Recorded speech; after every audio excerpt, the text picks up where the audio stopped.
Alright, YouTube, Facebook, the Smokin'Bear is out here in Hampton, Georgia. And we are out here at the flea market.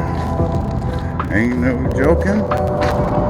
When the Smokin'Bear is smoking. We just did part of the lunch rush, had about 45 people in line.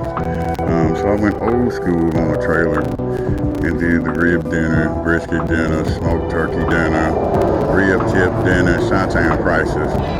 Large one meat with fries. The normal. You know we always got the sides up here.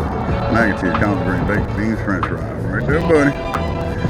So we getting down with the get down. We are on electricity, so we do not need the generator. And you know we number one, goddamn. So we parked right up here by the road, right off Tar Boulevard, and we getting it cracking out here.